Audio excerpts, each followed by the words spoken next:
Why do Catholics venerate saints? In the last video, I discussed why Catholics pray to, or as I put it in that video, why do Catholics pray with the saints? But in that video, I didn't address things like statues or images like I have above me, or even prayer cards that have prayers on them. So that brings up the question, why do Catholics venerate saints? To begin with, I'd like to first start by defining what we mean by the word venerate, because it does have some religious connotation. The way we use the word venerate is simply to admire. The dictionary definition is to regard or to treat with reverence. Why would you admire the saints? When you hear Francis, Dominic, Maximilian Kolbe, St. Faustina, St. Maria Goretti, and you don't know who they are and their names are not familiar within the context of our modern culture, it's very easy to maybe assume the worst intentions of Catholics, that we are like there's some pantheon of gods and goddesses that we have that we worship, especially when you see the artwork that we have. But to place this in the proper context, it's very, very similar to a young man who's learning to play basketball. They look up and they admire LeBron James, not because LeBron James is the greatest person in the world, but because he's absolutely very talented at basketball. So there's something that a young man can learn by imitating and observing the way LeBron James plays basketball. The same thing with guitar. Eddie Van Halen, Jimi Hendrix, these people are not necessarily people that we would consider to be role models in other aspects of our lives. Particularly in basketball, you would never go to Eddie Van Halen and ask him to teach you how to make a shot in basketball. That's not his expertise. But recognizing the fact that Eddie Van Halen is an expert at guitar and LeBron James is an expert at basketball, now you might say that, hey, I could just figure this out all by myself. I've got the Bible. I don't need to observe or to learn from another person.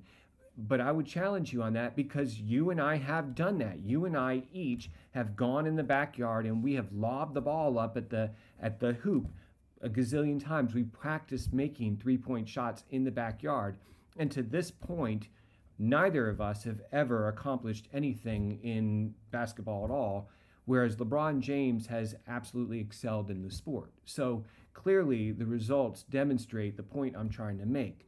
We can learn something. We can get to the next level by observing what LeBron James brings to the skill of playing basketball.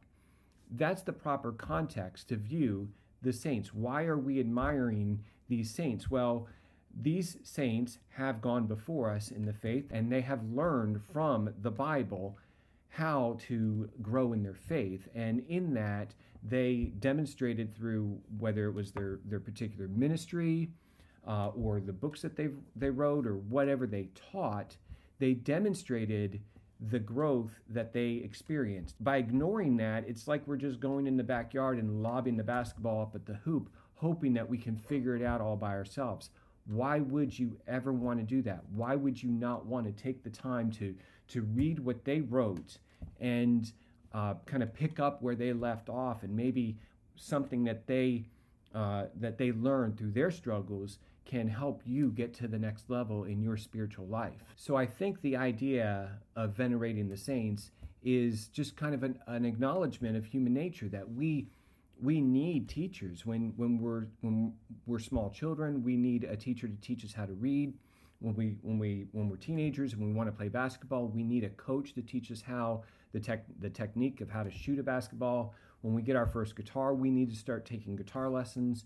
And that's what the saints can be for us. They can be experts, spiritual guides in our interior lives to help us grow in a way we might not ever grow if we were just in the backyard lobbing the basketball up at the hoop. Okay, so a good example of what I'm talking about is this book by St. Catherine.